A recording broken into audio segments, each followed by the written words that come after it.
Hi, welcome to the Aerostich podcast. I'm here today with my nephew-in-law, Ethan Taylor.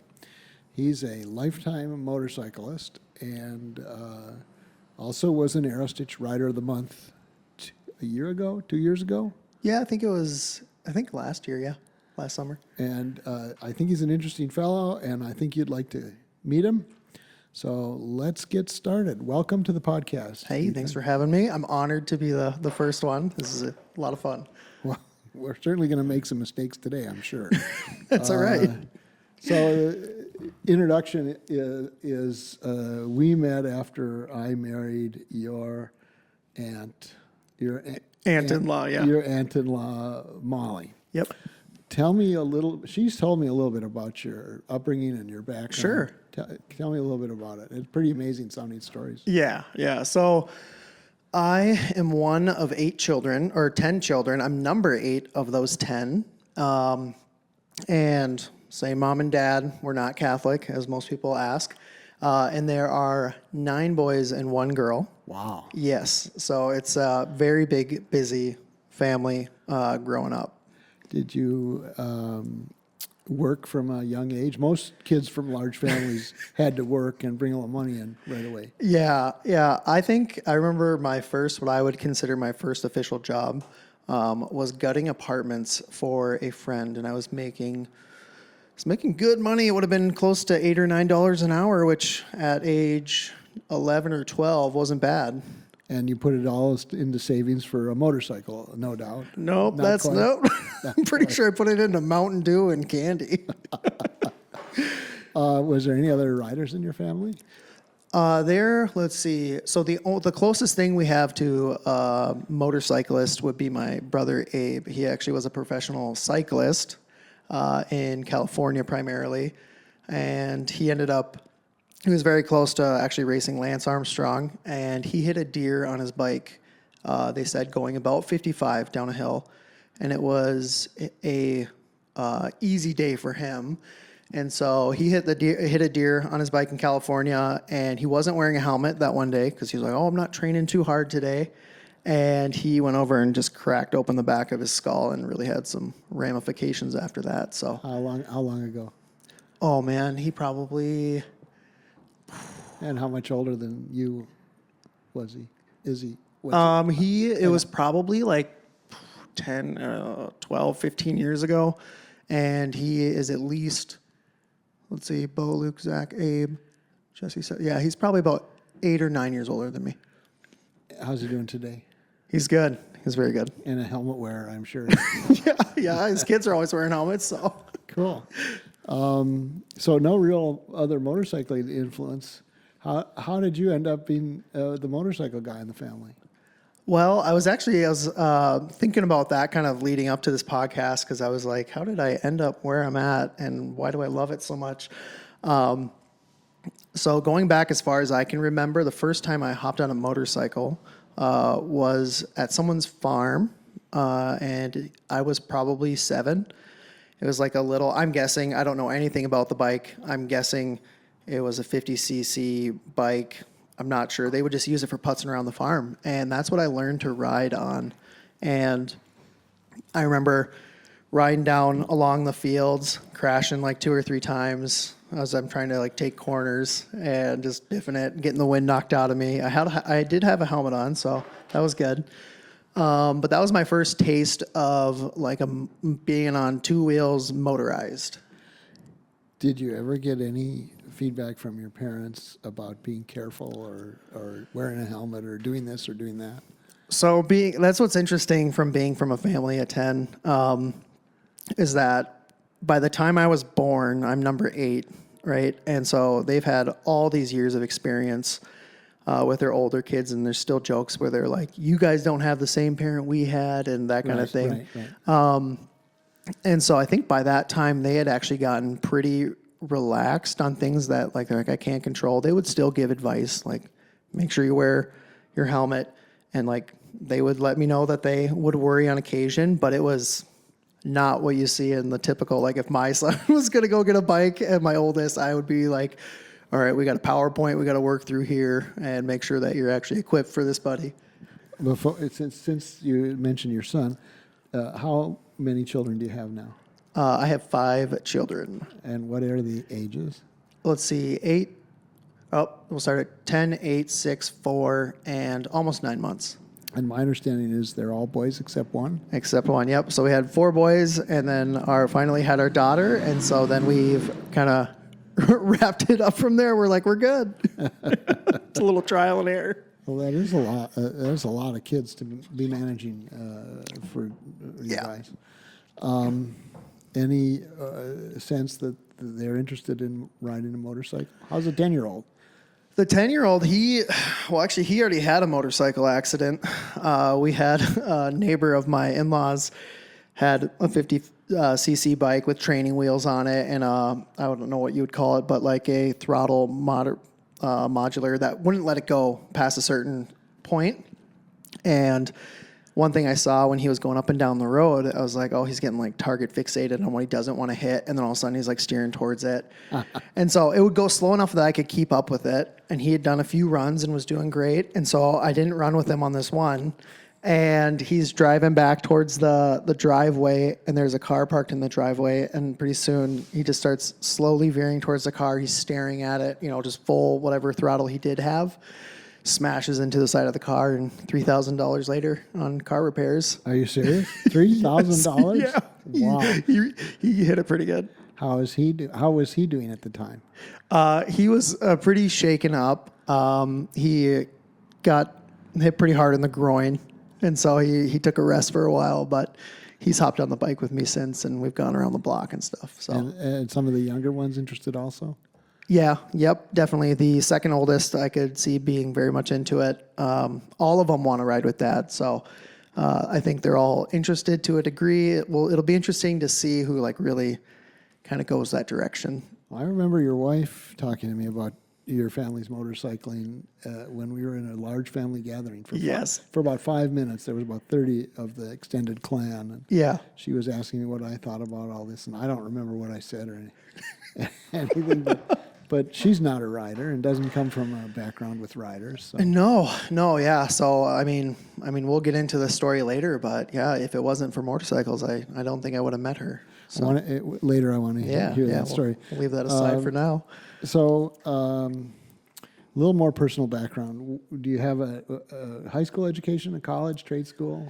Yeah, so I went to school in Superior, Wisconsin at Superior Senior High School and played some sports there. That was when I got my first bike, was in high school. And then I went on to Fond du Lac College, did a semester there, and then basically I was going for law enforcement at the time. And the climate for everything had just kind of done like a whole 180. And I was recently married. I was like, man, this isn't what it was. And so I ended up changing gears, and some other life events happened. So, did you ride to high school, or how'd you get to and from high school? I rode. Yeah. In my senior year, I would ride. And did you have a motorcycle endorsement? I had a permit. A permit? Yeah. Do you tell me about getting your first motorcycle? So, I don't know what it was that spurred this thing in me, but I was driving out to a buddy's house and I saw a bike for sale, and I just hadn't thought of bikes for so long. I mean, I grew up on dirt bikes and that kind of thing.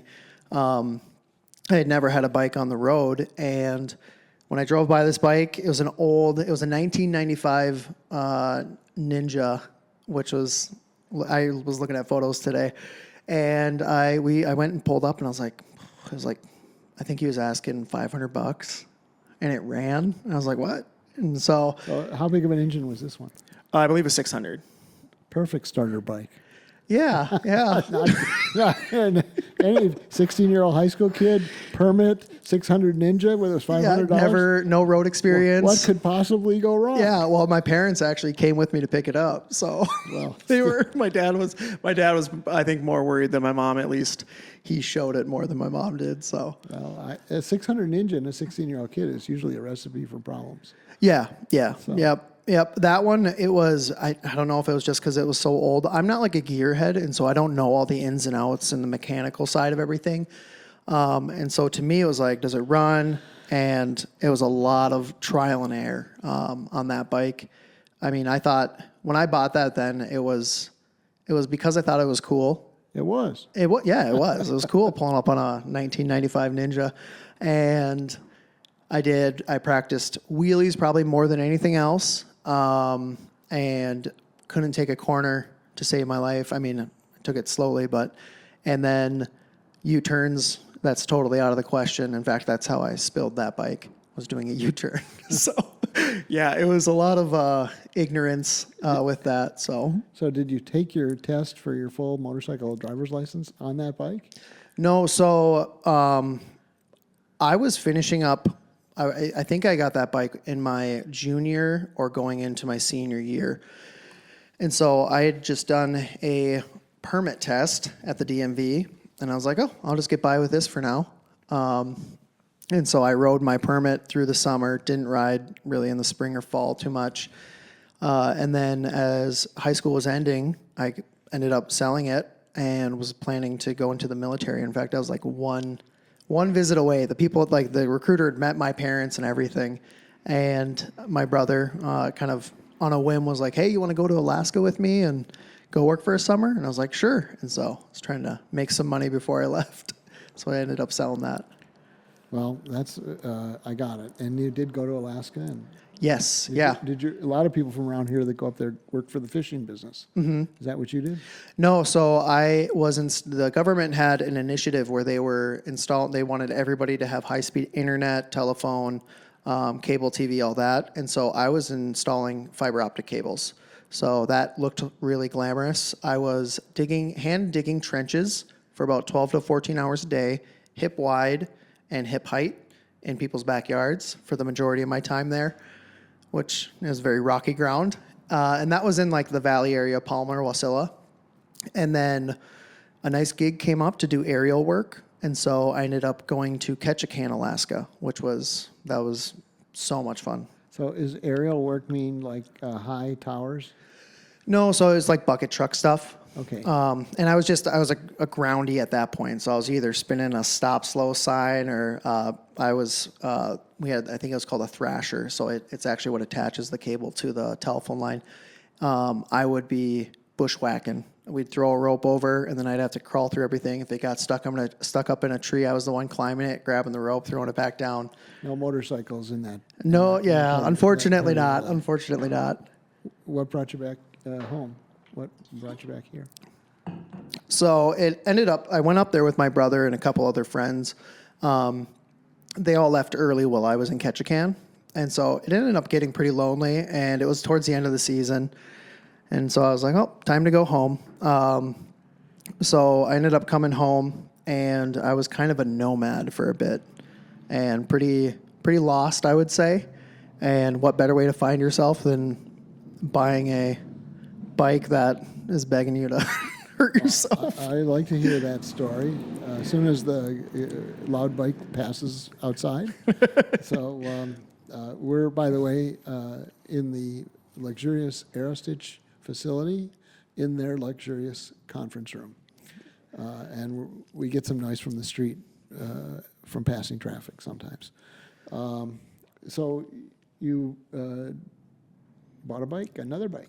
Yeah, so I got back, and I had more money than I had ever had at this point. So Alaska was profitable, we'll say. But I came back, and I wasn't sure what I was going to do with my life at that point. And I really ended up, I mean, like when I think of this story, a lot of it is about like pride and ego as I look back on it. And I saw someone had posted a 2006 Ninja 600, and he had like really souped it up. Like pretty much everything on that bike was aftermarket. I had no business riding that bike. And so I ended up buying that bike, and I ended up getting a permit again.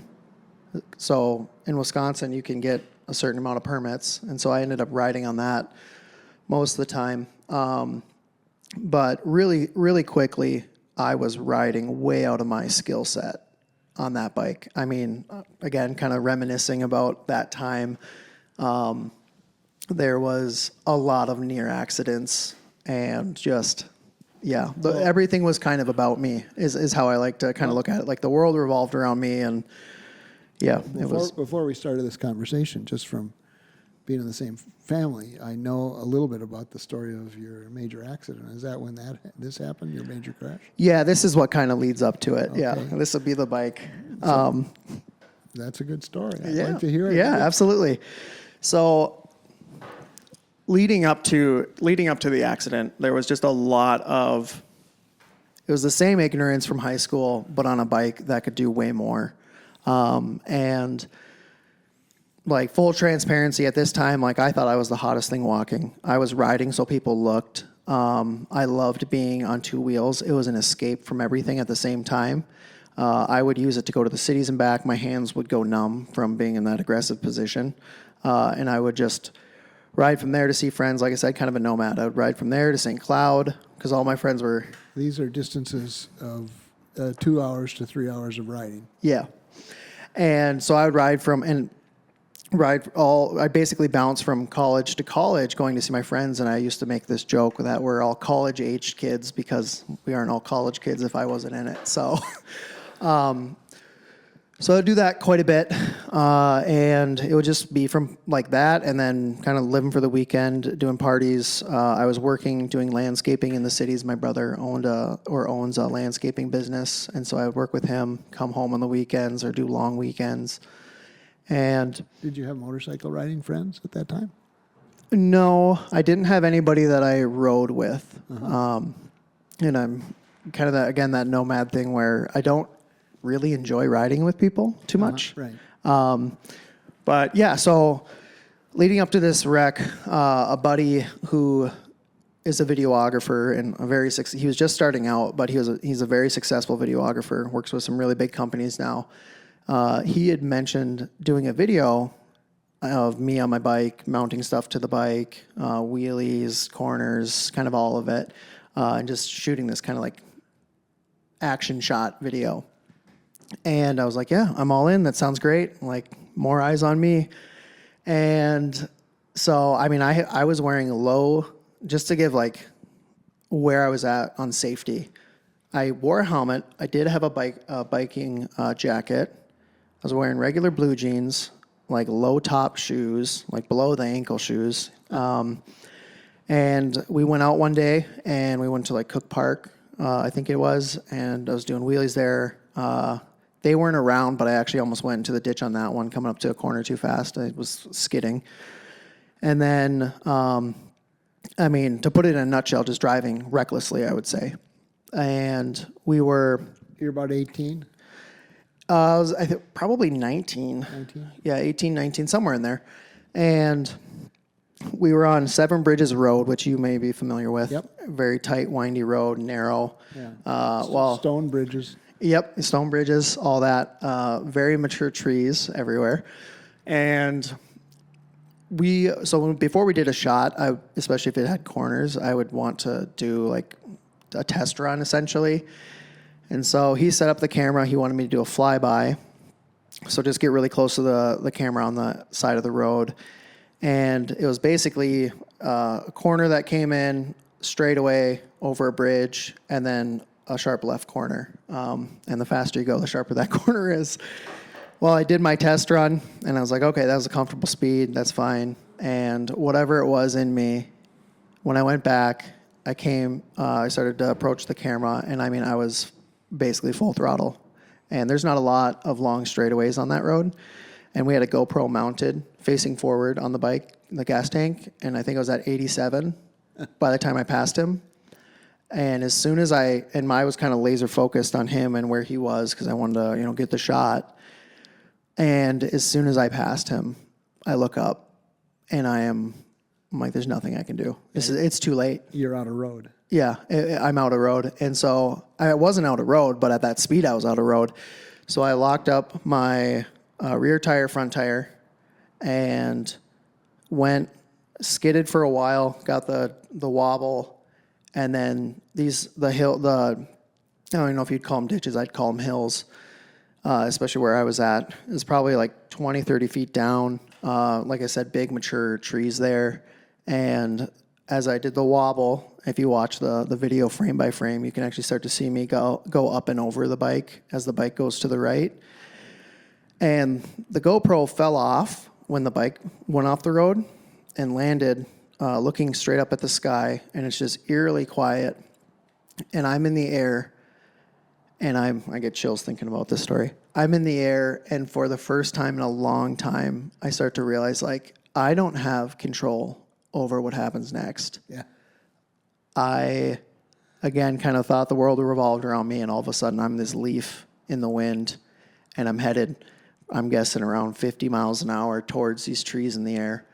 And so I'm flying through the air. You can hear me get hit, or you can hear me hit the tree on the GoPro video. I get the wind knocked out of me. The tree hit the middle of my left bicep and right above my left knee. And thankfully, of all these huge mature trees, I hit a tree that was maybe about 6 inches around. And for a second, I remember, and everything was like photographs in this time, I remember seeing my leg facing like back this way. And so when I hit the ground, I get the wind knocked out of me. The camera's recording. You can hear our conversation. He runs over. He ends up stopping right over the GoPro camera. And he goes, "Are you okay?" And I'm down there trying to catch my breath. You can hear me like labored breathing. I didn't get knocked out. And I'm down there going, "Call a doctor. Call a doctor." And so I'm laying there on my back looking up at the sky. And I'm like, okay, kind of doing like a self-assessment. And he's up there kind of cursing, and he doesn't have enough service. So if you have 0 service, your emergency call will go through. If you have, more than 1 bar, you've got a good chance it goes through. Well, he had 1 bar and it didn't go through. And so he ran to go get the truck where he had parked. And I'm laying down there doing the self-assessment. I'm like, okay, my left arm really hurts. Can't move that. And my left knee really hurts. I'm like, I don't think I was knocked out. I start to wiggle my neck a little bit. No pain. And so I start to undo my helmet, slide that off, no pain anywhere besides my left arm, left knee. And I'm mentally preparing myself at this point to look down and see the damage. And I'm expecting my foot to be laying to the left or something like that, and my knee to be straight up and down. I look down, my foot's in alignment with my knee, and I was like, okay, maybe it's not as bad as I thought. And at that point, he's still getting the truck, and I decide, like, well, we can't get any service. I'm just going to crawl out of here. So I go to look up where I came from, and I'd flown over down trees, big, huge logs, super heavy brush. I'm like, there's no way I can climb up that. And so I ended up crawling probably a good 10, 15 yards down the hill on my right side, and then working my way up on my right side, up the hill, get to the top of the hill, and I'm missing my left shoe, and I had it tied on really tight. And so I get to the top of the hill, and I get up on my good leg, and my body's just naturally cradling my left arm. And I'm hopping on the edge of the road. There's no bike in sight. My helmet's down in the ditch. And some guy pulls up before my friend was there, and he goes, "Oh, you all right?" I was like, "I'm all right." He's like, "You sprained your ankle?" And I'm like, "Something like that." And then I let him know someone's coming for me, and he drove off. And my buddy gets to me, and he starts kind of asking, like, "All right, where does it hurt? What's going on?" And it's like my left knee and my left arm, like, kill. He's like, "Okay, let's take off your jacket and look at your arm." And in my mind, I said it out loud. I was like, if my bone's sticking out of my arm, I'm going to pass out. So we're not doing that. So he helps me get in the truck. I get on the phone, and this is kind of goes to like, were your parents worried? We get in the truck. I call my parents. I'm like, "Hey, Mom, how's it going?" She's like, "What's wrong?" That tells you maybe how much I call her. She's like, "What's wrong?" I was like, "Well, I got in an accident on the bike." And she's like, "Okay." I'm like, "My left arm, my left leg hurt. I was just calling to see which emergency room we use." And she's like, "Oh, okay, yeah, go to this one." And I was like, "Okay." She's like, "You want me there?" I'm like, "Should be fine, let you know." And so that was that. And went to the hospital, and they said, "We're either going to cut off your jacket or you need to take it off." And I was like, "This is an expensive jacket. I'll take it off." So I managed to get that off with some help. And and then I sat there for probably about 4 hours, got x-rays, and, once the adrenaline had all worn off, and they came in and let me know the x-rays didn't show anything, which I was like, so I'm fine, is kind of my mindset. They're like, well, you're going to need an MRI. And so I go to get up to leave. We couldn't get an MRI that day, and the worst pain I'd ever experienced in my life, like instant tears, like yelled, just like instinctually. It was horrible. Couldn't move my arm still, but when I tried to stand up and just move my leg at all, it was really bad. Fast forward a little bit, finally got the MRI, and they're like, oh, you got the trifecta. And I was like, what's that? They're like, well, you blew your ACL, MCL, and meniscus. And I was like, how does that happen? They're like, well, your leg usually will come back around the other way. And so I was like, yep. So I did see what I thought I saw, but thankfully actually, I didn't realize at the time that that's worse than breaking a bone. Typically, a bone will heal faster than that type of injury. And then my arm just had a severe bone contusion, which is like the worst bruise you can have, as I understand it. And it was completely black and blue for about a month, and I couldn't move it. It was bad. But the moment that the gravity of that accident hit me is when I went back. So I went back to where I crashed. I was still on crutches at the time. My knee needed to get a certain amount of range of motion before I could do surgery. I walked back. I was on my crutches walking along the road, and I could see my skid mark, maybe a half inch wide, and it just kept going on and on and on. And then pretty soon it was off the road, and I looked down where I landed, of like sober mind instead of like adrenaline and all that. And I was like, I should not be here. You saw how lucky you were. There was a tree 6 inches to one side, I bet, and a foot to the other, and you just went between them. I mean, it was God's grace that I am here. And I had to see where I landed, and they still didn't find my shoe. And so I hobbled my way kind of the same way I came up on my right side down to the bottom of the hill. I found my shoe close to 100 yards away. So I went and grabbed that. And I found where I landed, and where I was laying on my back, I looked up where I came from, and I'm getting goosebumps. And I looked back down where I was, and there were 3 cinder blocks, one above my head, one to the right, one to the left. And my mind just went to the cross, and I just started weeping. Like I was just wrecked. I mean, I still get emotional thinking about it, because I'm like, and that was the start, I'll say, of a journey. It wasn't like everything switched in an instant, but that was a start in a journey into okay, I've been humbled.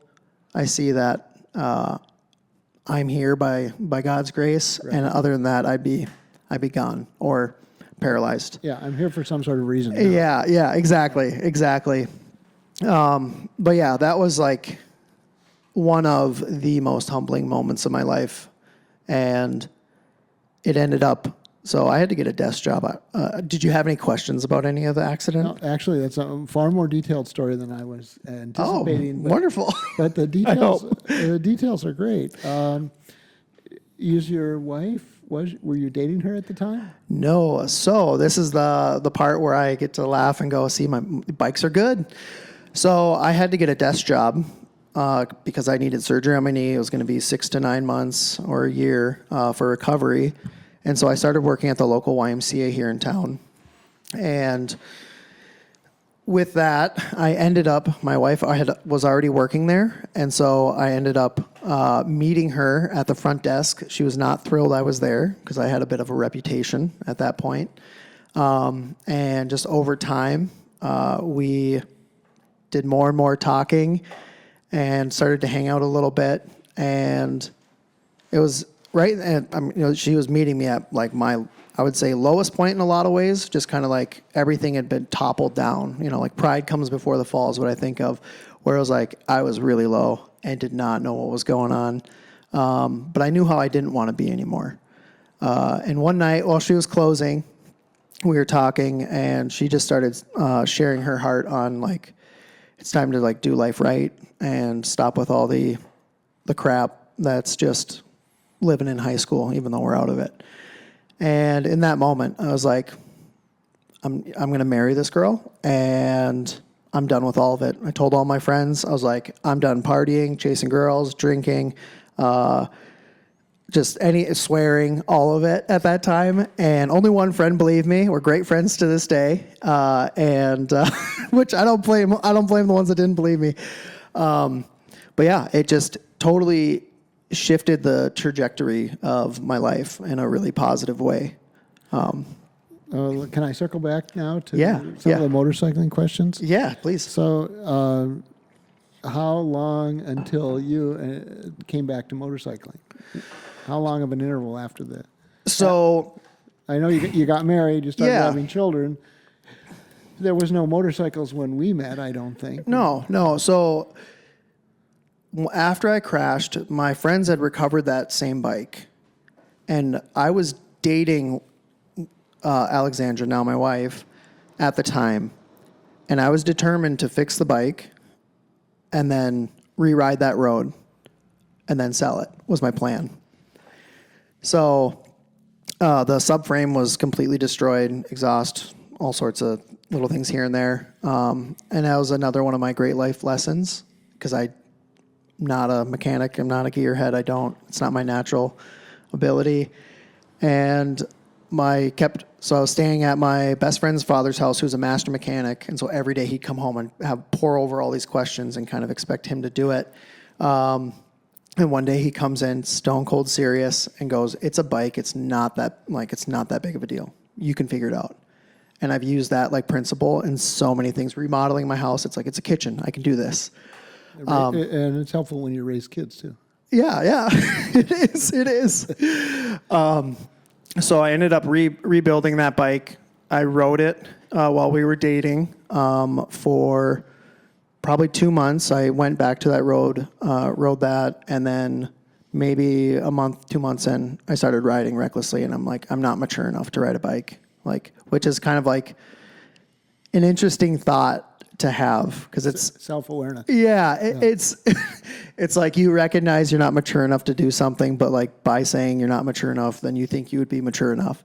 And I just realized, I was like, this thing, every corner, it wants me to like drag knee, every straightaway. I just want to go as fast as I can go. So I just realized that I was still not in the right mental space to be able to responsibly drive a motorcycle. So I ended up selling that, and then it was like about 10 years, very close to the same time, about 10 years with no bike in sight. And we must have met right about the end of that period? Yes, yep. Let me ask you a couple of questions about motorcycling specifically.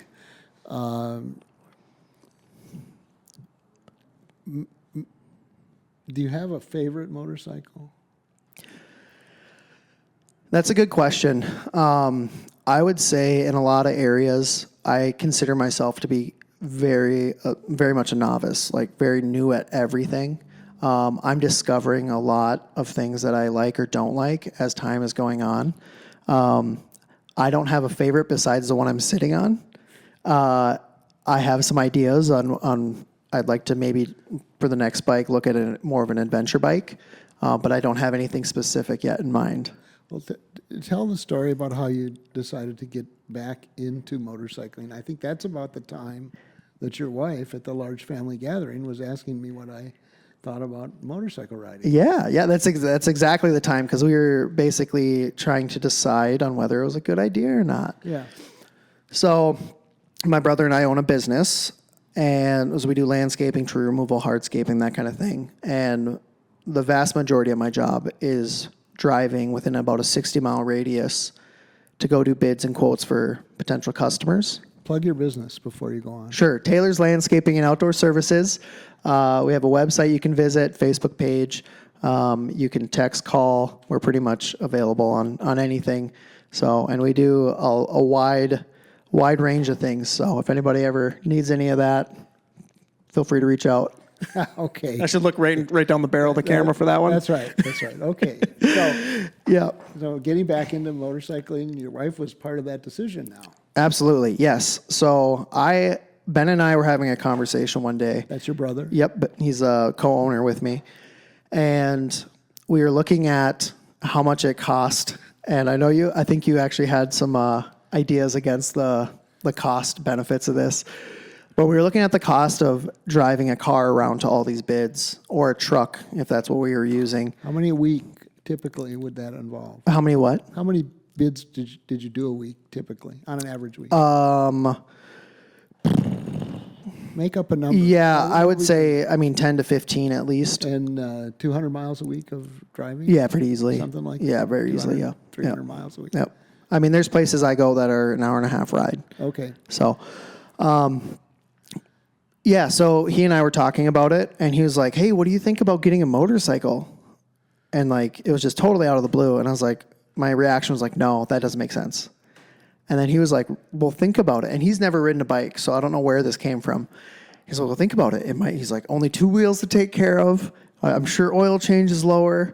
We can get something reliable. And I was like, I'd love it, but I'm like, there's no way my wife's going for this. And he's like, I don't know, just ask her about it. I was like, okay. So I go home one day, and I'm like, hey, hon, I don't know if you'll believe me, but Ben was floating this idea of me getting a motorcycle to go do bids and quotes. We think we'd save money, and I'd really like it. And she looks at me, and I'm waiting for the no shot reply. And she goes, you'd really enjoy that, huh? And I was like, yeah, I think I would. And so we just started having the conversation. Safety, obviously, being a massive one. I have kids I'm looking after. We talked a lot about even, where I'm at mentally about it. And I tempered my excitement. I was being very cautious about the idea of actually doing it. And that's where we had a conversation with you as well. She's like, well, let's talk to Andy and get his insight or his thoughts on something like that. And so we ended up all settling that, okay, it's a decent idea.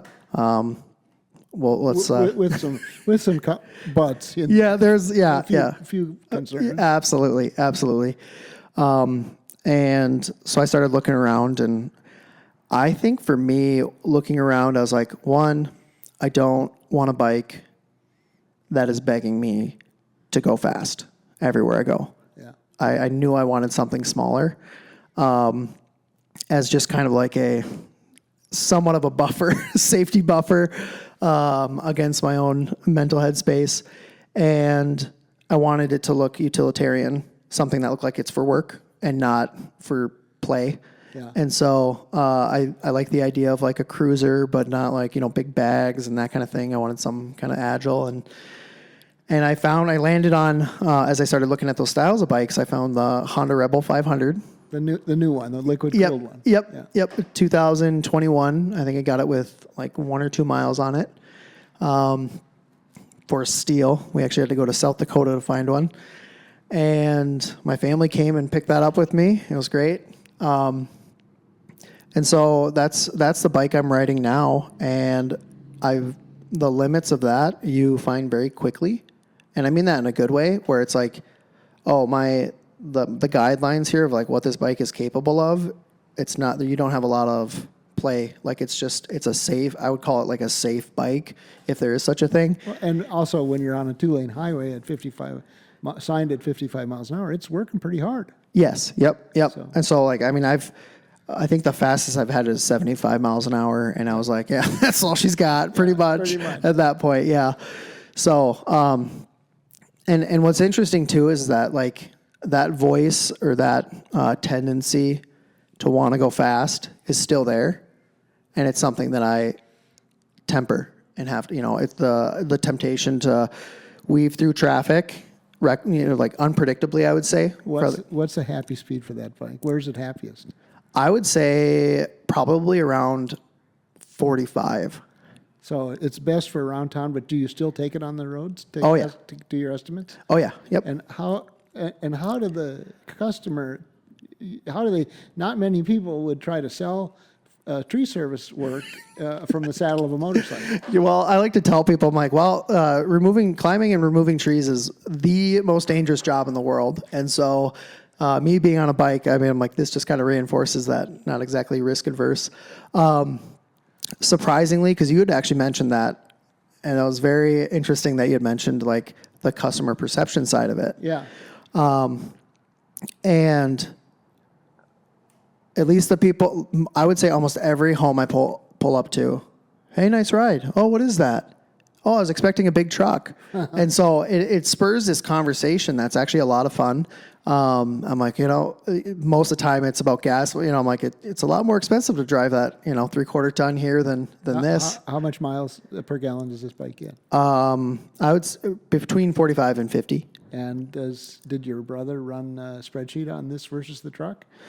We looked at the maintenance, like yearly cost on the maintenance side of it. And the bike was lower, especially after the first 2 or 3 years of having the bike. Because even buying the suit, the helmet, all those things kind of tried to factor those in. Right. But this year we looked at the gas compared to a car, and I was almost half of the cost. Cool. Yeah. Very cool. And Yeah. the customers are fine with it. I would say overwhelmingly yes. I'm sure some people are maybe a little off put, but And because our weather is so variable here, Yeah. you start riding when there's still snowbanks on the side of the road? I do. Yes, I texted you one morning. I was heading to a business meeting very early in the morning, and it was supposed to be 30, right at 32. And I'm like, hey, what do you think about that with the melts and everything going on? And you gave me some good insights, and I took it the next morning. The basic insight on a road like that in the morning is where it's shady, it's ice. Yeah. Where it's sunny, it's water. Yeah. Yes. So, Excuse me. Has the bike been a good runner for you? Yeah. Trouble-free? Oh, it's been just absolutely awesome. I'm changing the tires to the Pirelli MS60 RS.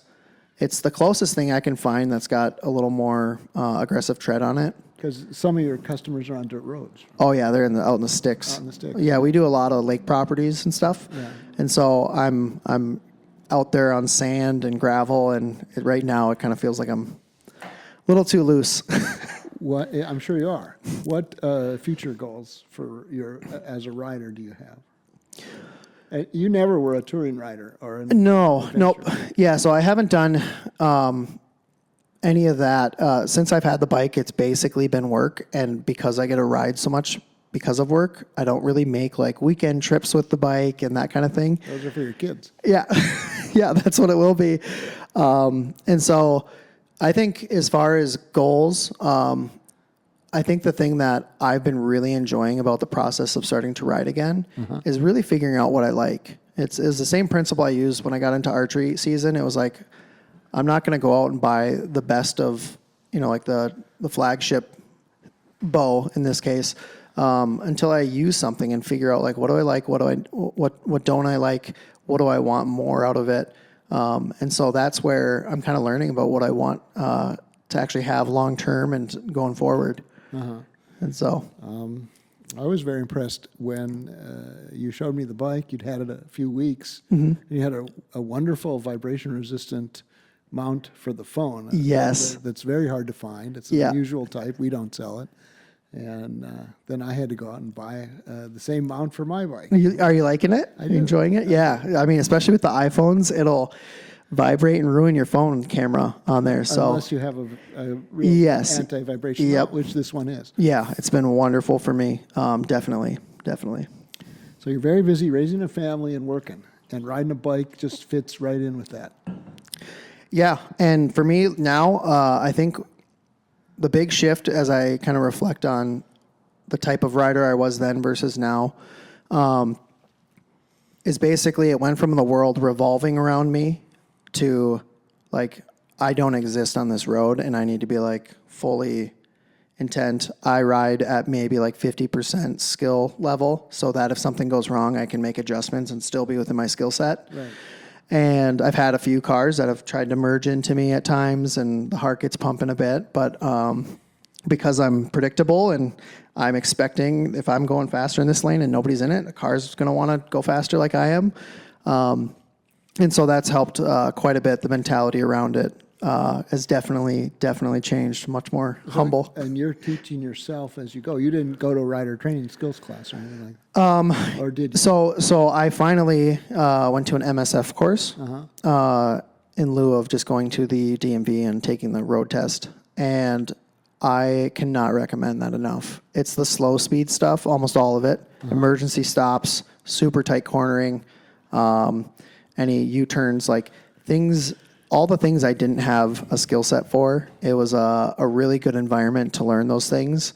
And to really have someone experienced teaching you that was just massive. And so, an MSF course was paramount to my riding ability. You've been back riding now 3 years. Is this going to be your third year? Yeah, this will be my third year. Yep. So far, what do you have a memory? Your memory of your worst motorcycle experience? You detailed a lot. On Yeah. Seven Bridges Road. Do you have a memory since you've been riding now of what the best motorcycle experience has been so far? That's a good question. I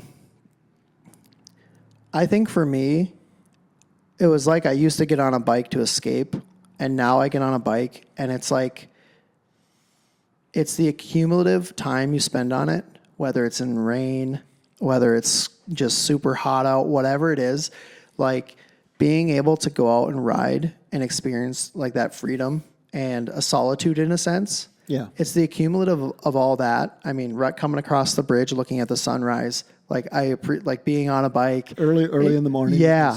And so watching the sun come up. Yes. Yep. Yeah. Like all of those things kind of compiled together end up being like my favorite. Like the whole thing is just, it adds so much to my life and my being. Like we were in Chicago for 5 days, so I didn't ride, I think for like 6 total. And I was like having withdrawals. I was like, man, I want to be on 2 wheels. Because you're using your bike for business. Are you set up to use the phone while you ride? To talk on the phone? Yeah, I have. Yep. So- So I'm hooked up wirelessly there, but How often do you use the phone? so the phone with that charger, the Hondo Garage charger, that has a charging puck that I actually installed. And I use that phone for all my GPS because I'm going to Places- they are strangers, right? And At that time. places you don't know the way to. Yeah, exactly. And so it's pretty much always running GPS. So it would kill the battery if I didn't have it. But I mean, I've taken calls from my wife, and if it's too chaotic, I'm like, hey, I got to drive. Or pull over. Yeah, exactly. And so, but most of the time it is my GPS, and it just shows me the way. So no social riding, just work. Yeah. Basically. Yeah, basically. There's been a few times where my wife's like, you need to go take a ride, which has been great. Has she ever been on the back? Not yet. My, just last week, actually, my, second oldest was the first one to ride on the back. We did like through the alleyway, around the front of the house, super quiet road, and yeah, he loved it. But my wife is willing. So, and I know where you live, and I know where the Baskin Robbins is. Yep. So if you get another helmet or a kid's hockey helmet, whatever you get, the kids are going to be able to go get ice cream with you. Yeah. I probably should have. I was thinking about getting a sidecar maybe to try to fit everybody. I don't think. Yeah, no, that's not going to work out so well. Not going to work. Yeah, no, they're all. It's cute. I come home and they hear my bike coming and they all run out. And my second to youngest, he's 4, and he always comes up and he's like, "Dad, can I rev it?" I was like, "Yeah, buddy." Cool. So. Did I interrupt? No, you're good. Yeah, that was the conclusion of that. Okay. Yep. So tell me about your Aerostich gear. Oh, game changer. And what do you have? And are you planning on getting some additional things, or do you have everything you need? Or So the Aerostich suit was actually a really big conversation on whether or not I was going to get a bike. Because we knew I was going to need like legitimate safety gear, not like what I had been using before, which is a jacket, whatever tennis shoes I felt like wearing that day. I mean, I used to ride like in shorts all the time. And so in talking, obviously I was like, oh, when we talked to you, started talking about the suit, and I went on down an absolute rabbit hole on gear, trying to find the best thing that was going to work for all situations. And what I found, for me anyway, was like for what I was looking for, like I'm going to hop off the bike, I'm going to take it all off quickly. I want to still be able to look and feel professional to the customers. And And all the other suits or all the other things that I was looking at, it was like super tight. It was meant to be like worn for your ride and then when you get home. And so when I was able to come here, try on a suit, get it tweaked a little bit, I was like, this is going to be perfect. So your suit warm enough? Do you have room for a layer or two underneath? Yeah, so that's been a learning curve for me as well. So initially I was like, oh, this will work in all weather at all times with whatever I want to wear underneath it. And I found some spring mornings where I was really chilly. So I was like, oh, okay, well, I'm going to try this layer and take note of what the temperature's at. And in hot weather, people are always like, isn't that thing hot? It's a snowmobile suit, some people will say. Yeah. And I'm like, well, the ventilation's great, and it's a lot colder than road rash. So so it's been really good. The airflow in it is beautiful. So I have the, I forget what is it? An R3. R3, light, I believe, right? Yes. Yeah.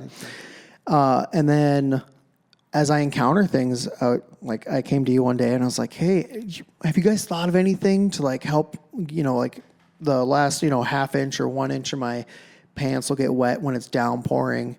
Have you guys thought about putting like a boot cover or something on there? You're like, yep, stop by the shop. We got it.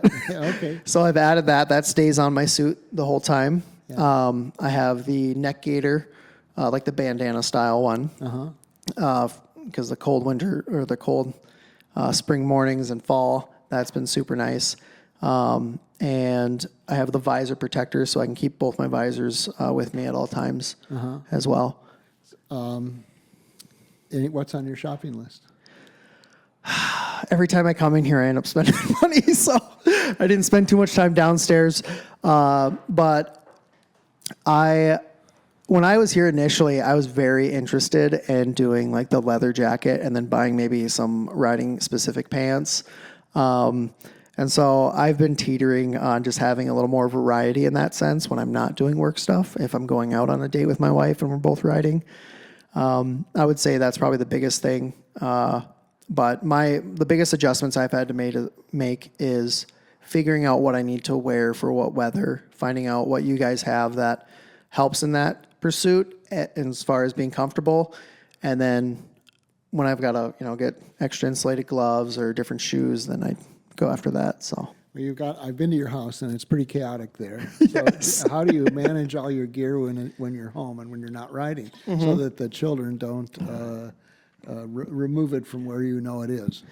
Well, the kids definitely remove it. But so in the sunroom, we have a hook that's right towards the ceiling that I put the suit on there.